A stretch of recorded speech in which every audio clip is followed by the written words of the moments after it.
Hello everyone, Pally Time here. Welcome to Heroes of the Storm. Seriously, look at this. Oh my god. This is my pointless patch notes review video, Sylvanas edition.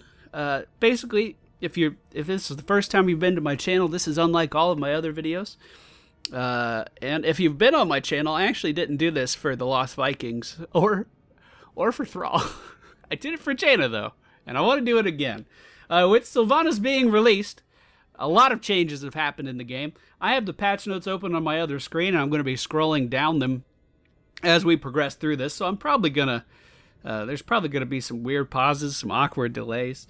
But this is a casual-ass video. I'm just sharing my thoughts on everything. If you don't want to see it, that's totally fine. You don't have to see it. But okay, so first things first, we are greeted with some astoundingly good UI changes. Sylvanas obviously added to the game, but look what happens when I click on play. Oh my god, it's so good! Oh, it's just so good! Does it...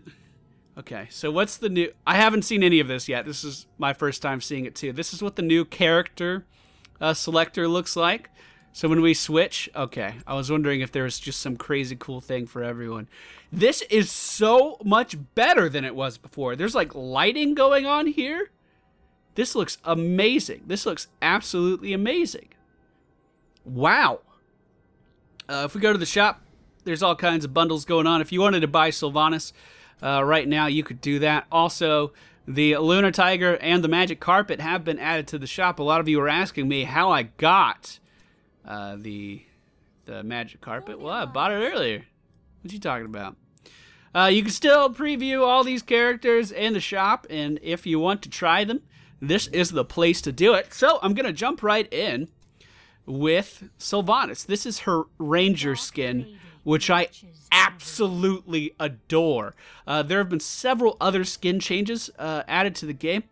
I don't believe they're in yet, though. Murky should have a new skin.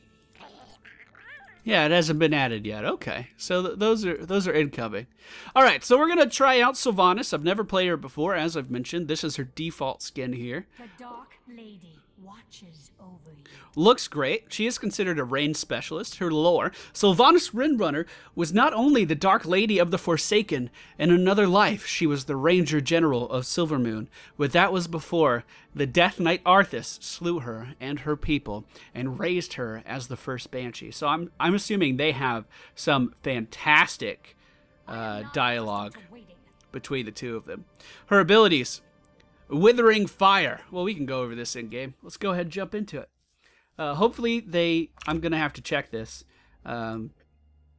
This is the behind-the-scenes stuff that you guys don't normally get to see.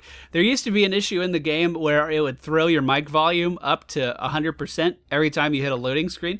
They removed that in the last patch, and I'm really excited. I was like legitimately excited about that. And it looks like it's still working. Thank you, Blizzard. Alright, so let's take a look at her in-game. She's pretty good looking. Our Q ability has 5 stacks right now. Shoot the closest enemy for 28 damage, preferring heroes, and it stores up to 5 charges. We gain 1 charge on nearby enemy minions or mercenary deaths, and 3 charges on nearby enemy or hero deaths. Let's go ahead and toggle minions, and we'll see how that works. Sounds pretty straightforward. I'm not going to pick any talents yet. I don't know what to pick. So we go ahead and we can use this. Oh, we have to spam it. Oh, very cool. And as these guys die, or it looks like over time as well. And then we just spam it again? Okay, that's pretty sweet. It doesn't seem like it does a ton of damage, but pretty sweet. There's also some just general UI changes in the game that look a lot better. For instance, these options over here in try mode just look cleaner.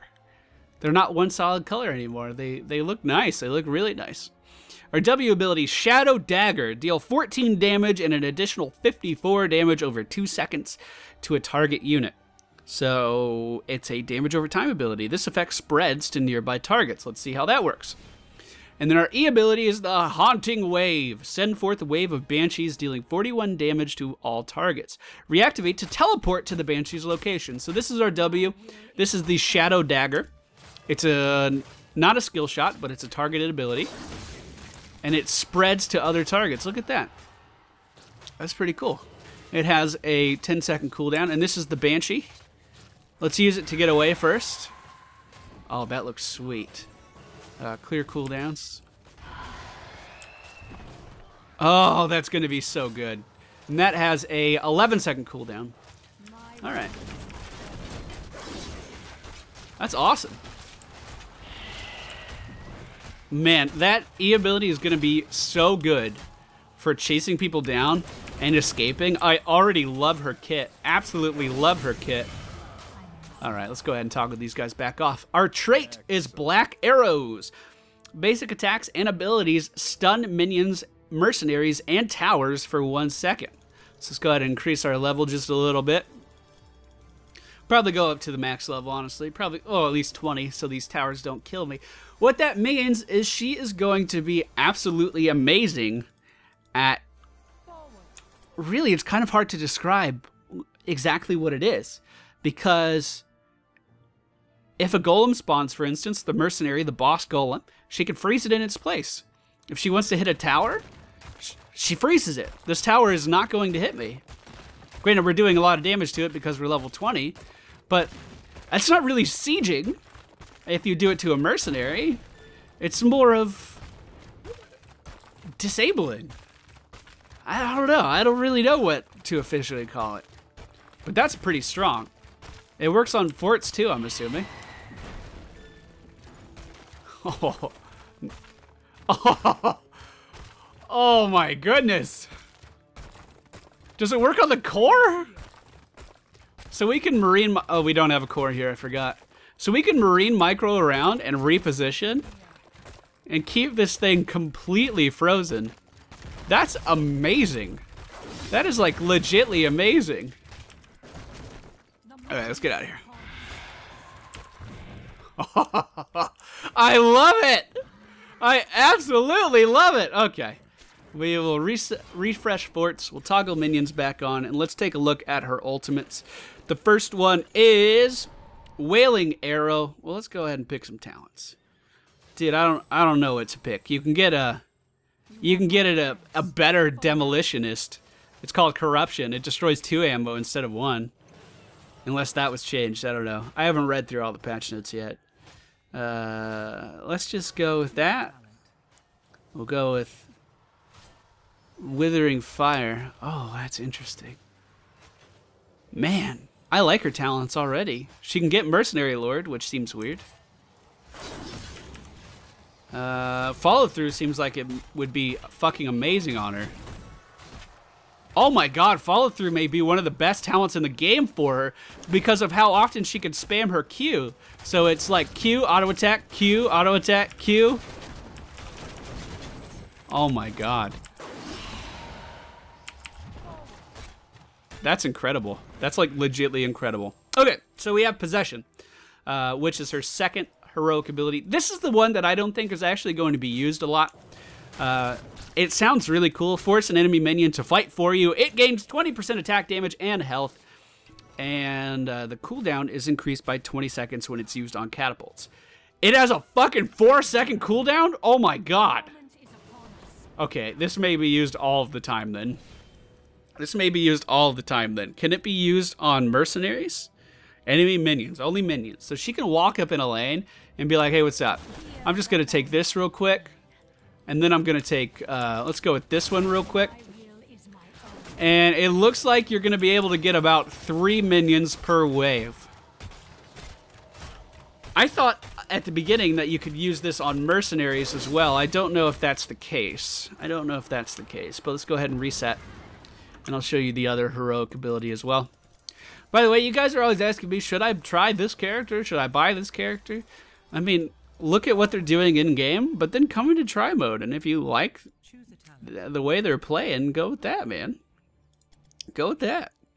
So this is the first one. This is the one I think everyone's going to use, honestly. This is the Wailing Arrow. Fire an arrow that damages and silences. Shoot an arrow that explodes for 400 damage and silences enemies for 2.5 seconds. Can be reactivated to detonate the arrow early. So this is the range of the arrow. This is a long-range silence. So you have a Nazebo ulting you? Well, that's been taken care of. Oh, you have a Nova casting a triple tap? Well, that's been taken care of. And we could detonate it early, just in case we want to hit someone in the middle. And it silences everything in that area. Lily casting her ultimate, taken care of. It's really cool that you can detonate it early, because say you're dueling a Rhaegar. Often when you're dueling a Rhaegar, you'll be in really, really close proximity. If you see him casting his ultimate, interrupted. Instantaneously interrupted for 2.5 seconds. That is really fucking good. That is, like, amazingly good. That's going to get nerfed. That has to get nerfed. They're going to reduce the silence on that. They have to. That's game-changing. Like, not only in a particular game, but team comps can be built around this ability. Easily. Okay, it has a 90-second cooldown. The reason I'm able to spam it so much is simply because I'm using the feature in try mode to reset my cooldowns. Can I keep both of these towers stunned? Oh, no! It's so good! And then we're just like, well, see you later. Holy crap! Oh, Sylvanas is so good. Okay, let's move on to other things. They have increased the general performance of the game, which means your 64-bit version of the client should be actually working better than the 32-bit version of the client. We'll see if that's the case sometime down the road. Let's go into a practice game.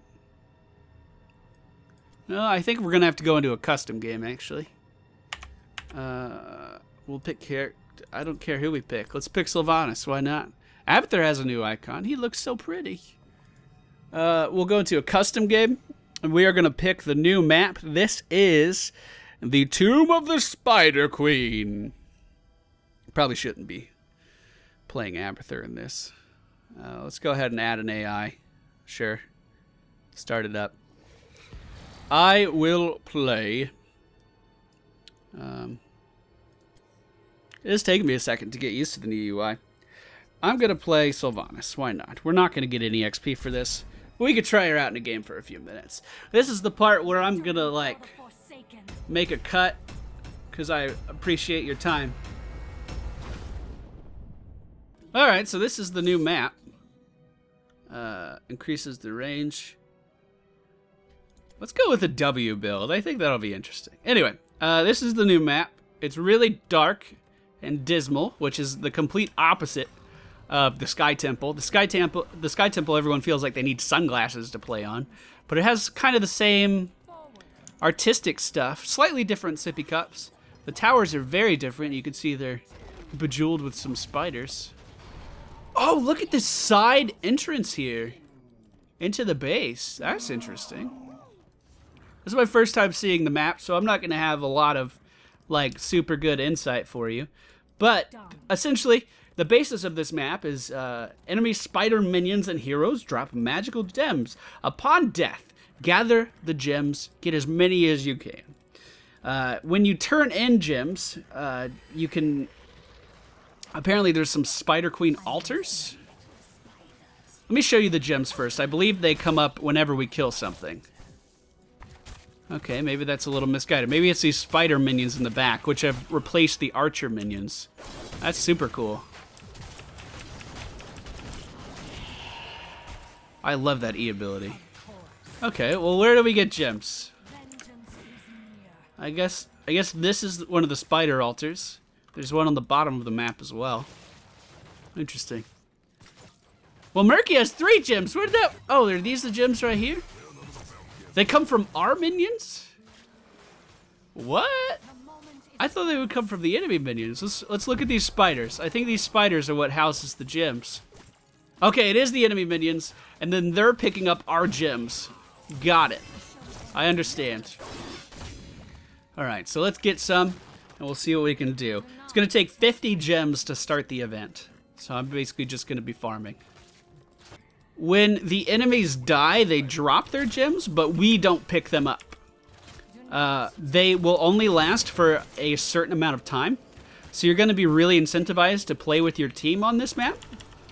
And if another, like say when we killed Murky, if Tyrande walked up, she could pick up Murky's gems that he dropped on the ground, but we're not able to pick them up. We're just able to zone the enemy team to try to keep those gems on the ground. As far as mercenary camps on this map goes, there doesn't seem to be too many. There's just 2 bosses, it looks like, and 2 bruiser camps. That's interesting. No siege giant. Oh! Oh, okay, so no bosses.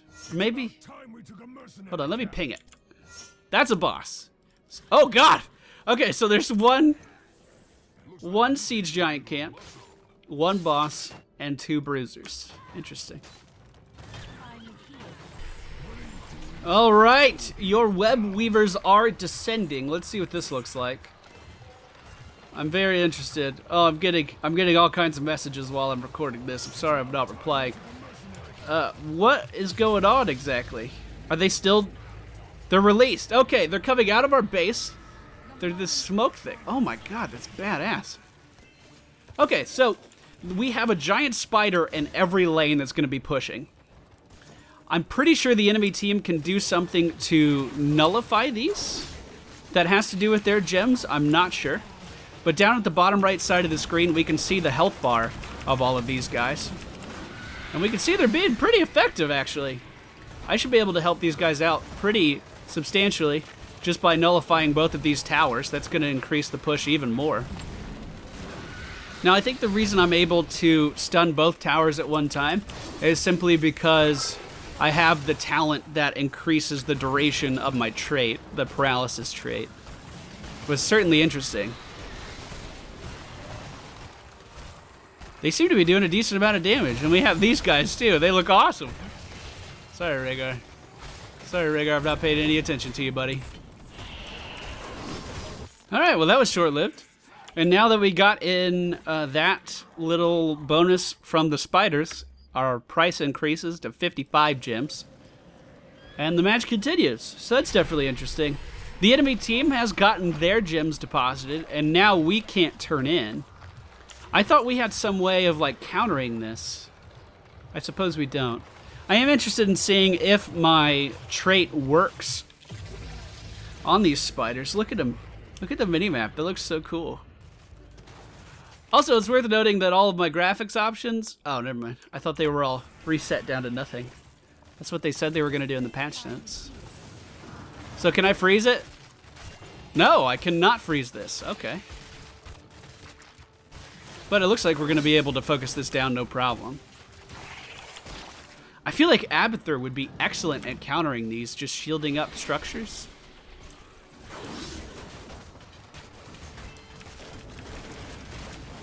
Yeah, no problem dealing with these at all. Alright, let's move on to the next topic. Oh, I do want to see if I can stun the boss. Can I solo a boss? I want to see that. I have to wait until these guys are all done, though. Only top remains. Let's head up there really quick. Give the order. Give the order! Man, Sonya has 20... So you can actually see how many gems each person has on them. Again, you cannot pick up those gems, but it certainly helps your team visually be able to see who kill priority targets are. I mean, it's pretty obvious. Look at that. I froze that entire minion wave with just my W ability. I could probably do it again. Dude, that is crazy good. That is crazy good. Alright, let's get Jaina off of us. Okay, I cannot stun the boss. That's probably good. That's probably good. Alright, let's see what else we can see. Alright, some things worth mentioning. That hero progression now goes past level 10. If we go to my profile, you can see that my most played characters are Stitches, Zeratul, and Kerrigan, but they are no longer max level. Well, there used to be a really easy way to see that. Oh, there you go. That'll work. So a character I'm working on will have this progress around them. But we can actually get these guys up to level 10 now. Now, what do we get for getting them up to level 10? Basically, we get more gold. You get like 2,500 and 1,500 bonus gold. Yeah, you can see it right there. 1,250 and 2,500, excuse me. As we continue to level them up. So a little bit of an incentive for those of you that are saying you're gold starved. You also get more bonuses for leveling your account now. If you are level 40 or if you're in the process of leveling, you're going to be getting extra gold and stim packs as you level up. If you're at the level cap, you're going to automatically get that. You can see I'm at 52k gold right now. Team League has been added to the game, which you can see up here. You have to create a team. You can be on up to 3 at one time. This is essentially just like Hero League, but in Hero League, you can go in solo queue. Oh, this is all animated now. That looks a lot better. God, the UI improvements are fantastic. I don't like that they took away the win-losses that you could see right at the start. I'm undefeated on Tassadar in Hero League. He's really good. Or at least he was. There have been several changes to many characters. But yeah, Team League has been added. Squadron will probably get in here at some point. But we're going to lose all of our games. Absolutely. One thing I would like to point out, we're getting into the class changes territory now. One thing that I found like it hurt my heart, okay? It hurt my heart. Our favorite ADC, Vala, has had her talents changed. You can see she no longer has battle momentum. So the give no fucks build, the right click and win build may not be a thing we can do any longer. And that's scary. I don't know if I like that. We'll see though. We'll see. Alright, so if we take a look at Abathur, he's gone through some decent reworks. I think a lot of the critics of Abathur are going to be happy with this, although I always thought Abathur was powerful no matter what. Basically, if we take a look at his talents, he got a lot of love to his mines. His mine damage was increased from 30% to 50% if you take the Envenom Nest talent, and basically trying to make the mines a little bit more viable. The slow amount on the Vile Nests, which is level 7, has been increased from 40% to 50%, so you get a little bit more utility out of that. The most significant changes to Abathur are his Evolved Monstrosity, which is his split-pushing ultimate. It's the big beast that you can spawn in. That will now last until it dies and no longer has a duration. So if the enemy team doesn't focus on that, that is going to just push until the end of time, which is going to be really strong for Abathur. Also, the Ultimate Evolution had its duration reduced by 20 seconds, or excuse me, by 10 seconds. It's now 20 seconds long, and the cooldown was also reduced by 10 seconds. So instead of having an 80-second cooldown, the Ultimate Evolution now has a 70-second cooldown. But to kind of compensate for that lower amount of time, when you make a clone of someone, you're going to gain 20% ability power, 20% basic attack damage, and 10% movement speed. So you're going to be able to do a lot more with that unit that you make a copy of. That's pretty exciting. Falstad has some interesting changes as well. They increase his auto attack damage by 4, and that's plus 10 per level as well. So he's going to be consistently right-clicking a bit harder throughout the course of the entire game. Is it just me, or does his Griffin look a lot different all of a sudden? Also, they made his barrel roll a little bit better. It's going to have a 4-second reduced cooldown, and you're going to get more movement speed whenever you barrel roll, or at least the speed of the barrel roll is going to be faster. Your travel time in the barrel roll is how I interpreted it. Also, his Gust is receiving a little bit of love too, because no one really ever picked that talent. This is his alternate level 10 talent. Everyone went for Shock and Awe, formerly known Shock and Awe, now Hinterland Blast. But the Mighty Gust has had its mana cost reduced pretty significantly, and the cooldown reduced by 10 seconds. So maybe this is a little bit more of an attractive option for Falstad players. Jaina's talents were changed a little bit too. At level 20, she used to have the Nexus Fury, I believe it was called. That's the new talent that increases your auto attack range and your auto attack speed. And it didn't make any sense to have it on Jaina ever in the first place. So what they did is they removed that and replaced it with this arcane power, which seems to be a ridiculously strong overpower talent, an overpower on steroids. So overpower, what it normally does is it makes you hit harder, I believe around 10%. That number may not be accurate though. And then it increases the mana cost of all of your abilities you cast while under the effects of overpower.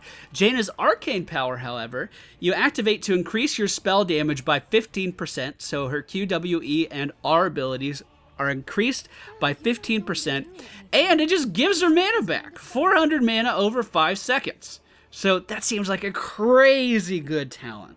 Will it outlast, will it be picked over Bolt of the Storm or the improved Water Elemental? I think it's situational, but that certainly is a much more fitting talent for her than her auto attacks.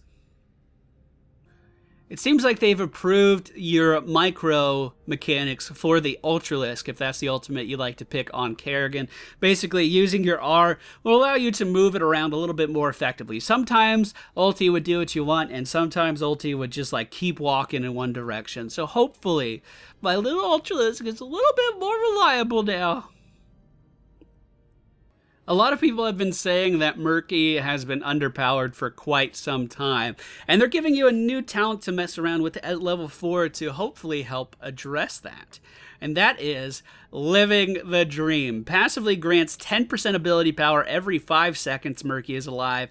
He gains 1% more ability power to a maximum of 15. Now, on the patch notes, it actually says 25% ability power, so maybe they changed their mind at the last second. Oh, an extra 15. That makes sense. So basically, as long as you stay alive on Murky, you're going to be hitting ridiculously harder. 25% harder with all of your abilities. That is including March of the Murlocs. They also did some quality of life changes to his trait, his egg. It has even lower of a cooldown than it had before, and the enemy team no longer gets experience when they kill the egg. It seems as though Nazeebo is hit pretty hard with the Nerf Hammer, or at least he's going to be a little bit more balanced now. His Gibbon talent no longer increases the duration of Voodoo Ritual. This is a talent that everyone picked up at level 7. Increases the explosion area of Plague of Toads and the duration of your zombie wall and corpse spiders. So it's still really good talent, but maybe we'll see something else in this level range. More importantly, they changed the area of effect of the Ravenous Spirit. The Spirit's area of effect has been reduced by 25%. Damage changed from 25 per level to 30 per level. So it scales a little bit less, actually, but essentially what you should take away from this is no longer going to be the kill everything in range kind of ultimate that it used to be. It's going to be more of a focus one target down, keep the spirit on top of that target, and hopefully kill them rather than killing the entire team in the area. The Gargantuan has actually received a lot of buffs. His AI has been improved. His initial health... Oh, I see. I thought his initial health was increased. It looks like his initial health has been reduced a lot, but the scaling of the Gargantuan's health is quite a bit higher. But more importantly, the initial damage from summoning the Gargantuan used to be 35. Now it's 100, and it's going to scale up 20 damage per level. So what a lot of people used to do was when you catch someone in the zombie wall, you would summon the Gargantuan right on top of them, and then of course the exploding toads and the spiders as well. It was kind of called the shotgun way of playing Nazeebo. Not a lot of people did it, but it was around. So this is only going to increase the effectiveness of the shotgun Gargantuan, and hopefully he'll be a lot more viable of an ultimate now, because really if you saw a Gargantuan on your team, it was only because the Nazeebo was talent gated. They fixed something that made absolutely no sense on Sonya. While you're spinning now, you will be able to activate abilities. So for instance, where is it? Where is it? Where is it? your Stone Skin, or Nerves of Steel, I guess it's called on Sonya, you're going to be able to use that while you're spinning. And the Ignore Pain, you're going to be able to use that while you're spinning. So not only are you always going to be focused when you're spinning on Sonya, because of course, if you don't know, that's how you get a lot of your health regeneration back, but at least now you can mitigate some of that incoming damage when you need it, which is why you're spinning in the first place. I don't know why this wasn't in the game before, but I'm glad it's in now. Hopefully Sonya will be a little bit more viable.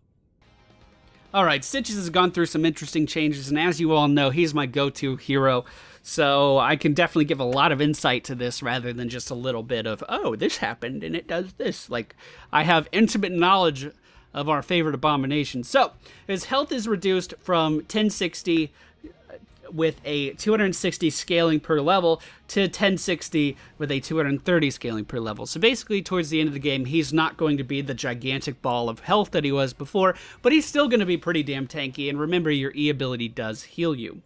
The Vile Gas trait has been nerfed quite a bit. Essentially, Vile Gas allowed Stitches to trade any melee in his lane in the early game, and he would basically win all the time. There were very few heroes that could beat Stitches in lane in the early game, if they were melee. So its radius has been decreased by 25%, so the amount of area it takes up is significantly smaller. The damage scaling has gone from 2 per level to 1.5 per level, so it's going to be doing less damage in the late game. And the radius increase on the Toxic Gas trait has gone up from 25% to 50%. So if you want your Vile Gas to be a huge part of your build, if you want to be spreading that poison everywhere, you may have to pick up the Toxic Gas trait in order to make that happen. One of the biggest changes to Stitches, and I think it's going to affect a lot of people, didn't really affect me too much, is the change to Pulverize at level 16. Pulverize used to be your way of interrupting people. You could stun a lot of people. The stun mechanic of Pulverize has been removed. Stitches no longer has a stun on his W ability, and that's going to be a big deal to a lot of people. I always went with Fishing Hook because it's fun, but not being able to interrupt Lilies or Novas, it's going to be hard. You're going to have to actually use your other abilities in these circumstances.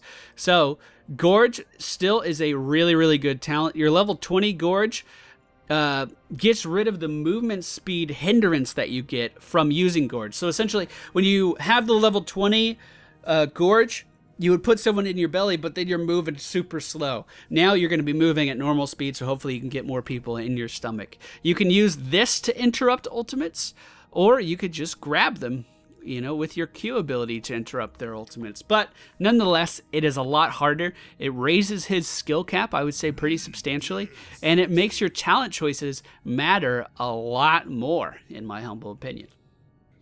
Thrall is getting a little bit of love in this patch. His healing from his trait, his Frostwolf Resilience, is going to be increased slightly per level, 7 more per level. So scaling into the late game, he's actually going to have a lot more healing.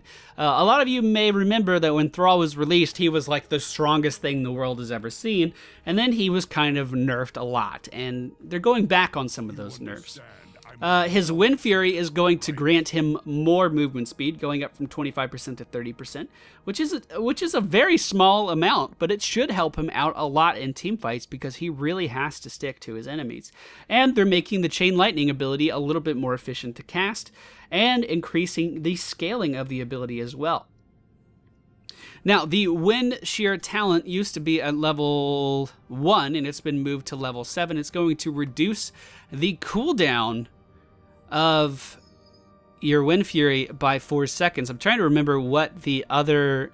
Yeah, so you're going to have to go with that or the Frostwolf's Grace, which you use to heal yourself every 30 seconds. So that's going to make talents at that level a little bit harder to pick between. I honestly think at level 1, Seasoned Marksman may be the way to go. Or Block, or Rolling Thunder, or Rabid Wolves. It's totally up to you, man. Alright, my girl Tyrande has gone through a million changes. So, the Shroud talent has been removed, which I believe is at level 7. You could choose to heal your target and cloak them. That's been removed from the game. Purging Mark talent has been removed. I don't quite remember what that was. So I guess that doesn't affect me at all. Bolt of the Storm has been removed. So at level 10, she no longer has access to the Blink ability. That's kind of terrifying. Focused Attack talent has been added at level 4. Focused Attack is the talent where every few seconds you hit harder. She's also gotten some breast enlargement from what I can tell. That's interesting. Nexus Frenzy has been added level 20, which is the new AD carry talent that everyone's going crazy about. Increased attack speed by 20% and attack range by 20%. So potentially wanting you to go for more offensive Tyrande builds. I think that's an interesting move. And then True Shot Aura talent has been moved from level 7 to level 16. The True Shot Aura talent was amazing. The basic attack damage bonus has been increased from 10 to 15, but the attack speed bonus has been removed. Essentially, a lot of people were using this to buff Novas that had really, really slow attack, or to take Illidan to the next level by increasing his attack speed. And now they're just going to get more attack damage, which is still really good. This is at a very pivotal talent level, though, where you are usually boosting your Lunar Flare or your W ability, your Owl ability. So they really made the level 16 talent range quite difficult. It used to be level 7. So now at level 7, the obvious choice for me is Lunar Blaze. But definitely some interesting changes. So as far as her Hunter's Mark goes, the Hunter's Fury talent has been moved to level 16. Or moved from 16 to 30. Let's see what that talent is. 13, not 30. Words and things. Gain an additional 40% attack speed for 4 seconds when using Hunter's Mark. Dude, you could do some crazy attack speed builds on Tyrande right now. Some crazy attack speed builds. And even with the Hunter's Mark, they increased the healing on... Oh, this target... Wait a minute. Basic attacks against marked targets. Yeah, they increased the healing on this from 2% to 2.5%. Definitely interesting. Okay, the cooldown on her Q ability has been increased from 6 seconds to 8 seconds, which I don't understand at all, considering it's like the worst heal in the game. Maybe they increased the scaling. Self-healing increased from 45 to 60, and ally healing increased from 90 to 120. So that's a very significant boost to her Q ability. Overflowing Light talent moved from level 4 to 13. Let's go ahead and take a look at that talent, 4 to 13. When you are above 50% health, Light of a Loon allied heal for 35% extra. Okay, well, that's a good talent.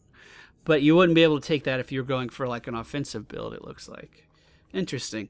The Sentinel talent, Pierce, which is the one you use to shoot through multiple targets. This used to be an essential level 1 talent for a lot of builds, has been moved to level 4. Which means if you want Pierce, you can no longer have Healing Ward, which is terrifying. Wow, she's a totally different character this patch. A totally different character this patch. Empower talent moved from 4 to 1. So you do get the cooldown reduction on your Owl at level 1, which is interesting. This talent is not really good without this talent. So what you do with Pierce... You shoot your Owl, it goes through multiple targets. You couple that with the Empower cooldown reduction. So when your Pierce, like say the enemy team is clumped up doing something and you hit 4 of them, that's reducing all of your cooldowns by 8 seconds, not just the initial 2 seconds. So it's a really good talent. It's weird that they moved them around though. And then Lunar Flare, her E ability increased, the radius is increased by 20%. I don't know if that's the radius of the impact or simply the casting radius. We'll have to see. And then the Lunar Blaze talent moved from 13 to 7, and the increased radius was removed. What? Okay. So it is the impact radius. It's the impact radius that is bigger by default. And now at level 7, you can increase the range of lunar ability, or your Lunar Blaze, by 50%. That is... Wow. That's a lot of changes. We're going to have to revisit Tyrande. Tyrande used to be my go-to support, man. I have Master Tyrande. I'm the pretty pink princess. I think I had a lot of the I think I was a lot of the reason that she was nerfed. But even at like the top echelons of play, she was seen as one of the best characters just because of all the utility and damage amplification that she can bring to a team. I'm looking forward to testing out some more Tyrande. Definitely looking forward to that. Okay, another character we're going to go through pretty slow and steady is going to be Uther. I've been recording for 52 minutes. I don't know how long this video is going to be. Thank you all for sticking with me. You can give me feedback on the length of this. I'm trying to give as much insight as I can. Uther has received some significant talent changes. Burning Gate has been removed. This was, I believe, level 13. This would allow him to emit a fire aura around him to kind of help him clear lanes and stuff. Sprint has been removed. One of his best tools for initiating in team fights was to get sprint and then run in with Divine Storm. You can no longer do that. That's a pretty significant nerf. Block talent has been added at level 1, which will add to his tankiness, although unless they reduce his mana cost, Conjurer's Pursuit is still going to be the way to go, for sure. And then Amplified Healing talent has been added at level 4. At level 4 previously, you used to take the shield to help your allies. But it's worth noting that Amplified Healing only affects the healing that you receive. So maybe they're trying to make him a little bit more tanky. Maybe they're trying to make him more of a frontline bruiser rather than an initiator that's expected to die, which I actually think is a good change.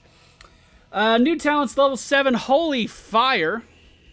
Deal 8 damage per second to nearby enemies. So it's just moved around in the talent tree, and Burning Rage wasn't actually removed. Unless that's per second. 8 damage per second. Is that more than the other one? I think that's significantly less than the other one. Who else has this talent? Let's go ahead and take a look real quick. I know Diablo has an enhanced version. Tyrael has the talent. Burning Rage, 10 damage per second to enemies. So yes, it's a weaker version of the talent he used to have before, and at a different level range. So that's interesting. That's interesting. New talent, activate to reduce cost of your next basic ability cast by 50 mana. It's called Benediction. That is a paladin ability in the World of Warcraft, and it's at level 16. Activate. It seems dumb. I don't know why you would use that, ever. Especially when there's so many other good talents at this level, like Hardened Focus and Imposing Presence. I don't think Benediction is going to be picked very often at all, unless you don't pick Conjurer's Pursuit in the early game. But why would you want to manage a cooldown? Why would you want to... That's... Oh my god, that's so dumb. That's a useless talent, no! Okay, basic attack. Hammer the Lightbringer talent. Mana restored per hit increased from 5 to 8. This is at level 4. Whenever you attack something, you'll restore 8 mana instead of 4. So, again, going with the idea of they want Uther to be more of a frontline hero. They want you in the fight, meleeing stuff, reducing damage that you take with other talents, perhaps. And you're going to get more of a payoff with that talent. But then again, you're going to be missing out on Amplified Healing. So why wouldn't you just go for Conjurer's Pursuit into Amplified Healing? I don't know. I don't know. All right. So they have changed his trait a lot. Eternal Devotion. When killed, Uther's spirit remains temporarily on the battleground. Now, there's some talents from this that have been removed. The functionality of this trait has been changed significantly. Uther can no longer use his basic attacks or his abilities while in Eternal Devotion form. What? Instead, Uther gains new abilities while in this form. Flash of Light. Heal an ally for 81 health. That scales pretty significantly. 22.5. With a 1.5 second cooldown. So he's going to be able to basically use his Q ability, but on a significantly lower cooldown. It's a 1.5 second instead of a 12. Fascinating. It's Flash of Light and not Holy Light. Interesting. New talent level 20, Redemption. After Eternal Devotion ends, Uther will resurrect at the same location of his spirit with 50% health. This effect has a 180 second cooldown. That is right here.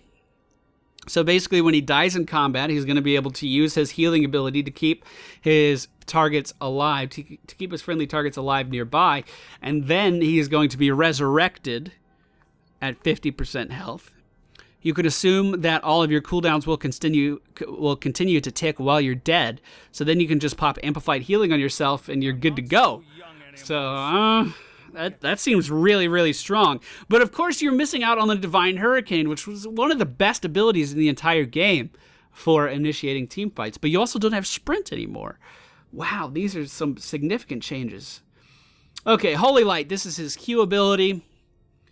Range has been decreased by 12%. Wow. Protect the Weak talent has been removed. I don't know what that does. Reach talent now increases the range of Holy Light by 40%. So if you want a talent for this at level... They don't say what level it is. It's level 1. God! Okay. Interesting. Interesting. Very interesting. I'm not so young anymore. That allows me to think that they want Uther to be also viable as a backlane hero. As a back of the group just throwing out heals. If you can increase the range by 40% on his Q, that's substantial. That is very substantial. Let's see. Blessed Champion talent moved from level 1 to 13. This is the Blessed Champion. After using Holy Light, your next basic attack heals nearby. Well, that sounds like a frontline ability. Oh, man.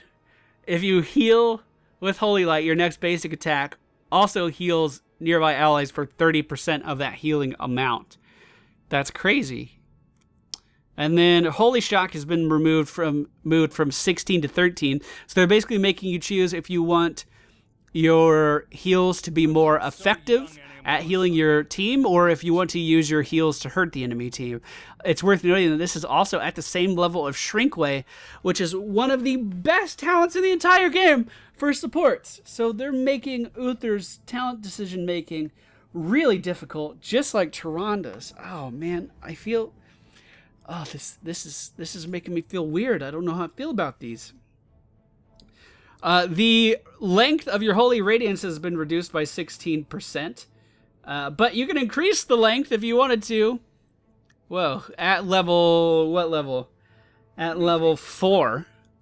So at level 4, you can increase the range of this if you wanted to. Which again goes with the idea of maybe they want a playstyle for Uther to be backline or in the middle of team fights. And you can kind of adjust accordingly based on what you want to play. Hammer of Justice, which is his E ability, is a short-range stun, or at least it was before. Dense Waystone talent has been removed, whatever that was. Rebuke talent has been removed. I believe the Dense Waystone was actually the ability you had to push people around with the talent. It was a pile of shit. So it's a good thing that they removed it. Fist of Justice talent moved from 4 to 1. Maybe that's the talent, actually. No. Okay, good. Basic attacks reduce the cooldown of Hammer of Justice by 1 second. That's a good talent. Again, making your level 1 choices really hard to pick from. I'm not so young anymore. That looks like all the changes to his E ability, so they still want him to be able to stun pretty significantly. Divine Shield. Bulwark of Light talent functionality has been changed. So, let's go ahead. This is level 10 we're talking about. Uther no longer gains the Divine Shield when he uses this talent. So essentially before, when you use this on an ally, both you and the ally would be immune to damage for the duration of the ability. Now increases Divine Shield duration by 2 seconds and reduces its cooldown by 20 seconds. So you can use this every 7 seconds now. It doesn't say the duration here, so I'm not sure how long it is, but they also get 20% movement speed for 3 seconds. So if you want to go for, you know, the back of the group long range healer, this would be a good talent for that. And the extra movement speed from this ability, essentially what you would do is you use it on a target that's taking a lot of damage and it allows them to get out in time, reposition in time. Seems like a good ability. And then Divine Storm. The bonus stun radius decreased from 100% to 50%. That is a massive nerf. That is a massive nerf to Uther. Wow, this used to be the biggest stun in the game. It still probably is, actually. It used to be the biggest stun in the game. You would drop it down and it would knock out a whole team. It would keep them all in one spot. And it would allow you to initiate all of your wombo combos on top of this. And it has been reduced significantly. That... Oh, Uther. It's going to take an entirely different play style to play Uther now. I think his win rates are going to drop significantly this week as people adjust to the new Uther. And I do believe that he's going to have two distinct play styles. A very aggressive front-line Uther, or an Uther that sits back and heals from range. I don't know which one's going to be more effective. That's going to take some testing. That's going to take some playing to see. But those are some incredibly drastic changes to Uther. Incredibly drastic changes. Wow. I know I already talked about Vala's battle momentum being removed, which sucks, but one thing to note is that her vault ability no longer makes her unstoppable. So what a lot of people would do is on the Dragon Knight map, for instance, when the Dragon Knight is charging at Vala, she could simply tumble into the Dragon Knight and not be kicked around. It seems like that was not their intention, and that unstoppable trait of her vault has been removed. So you're going to be able to crowd control her a lot easier now. She's going to be a lot easier to kill, actually, which means that positioning on Vala is going to be more important than ever. Alright, Zeratul, my main man. This is the last one we're talking about in this video because I've already been recording for 1 hour and 3 minutes, and that's way longer than I wanted to. On the double bombs at level 16, a lot of people are saying that this is a huge nerf because his second bomb only deals 50% of the normal damage. Guys, it's called a balance change. That's not a huge nerf. That's totally fine.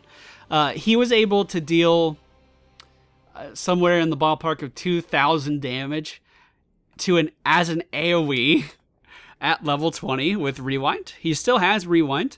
This is still just fine. You're going to be dealing less damage, but keep in mind that Magetul is super mobile still, easily has the most mobility in the game, arguably has one of the most overpowered heroic abilities in the game still. This is only a slight tune. This is not a huge nerf. This is not a game-changing nerf. Magetul is going to be just as good as he was before. You're just not going to be dealing quite as much damage. Now, speaking of the Void Prison, it has been changed slightly so that any enemies that are caught in the Void Prison, or anyone caught in the Void Prison for that matter, is going to have their health bars dimmed.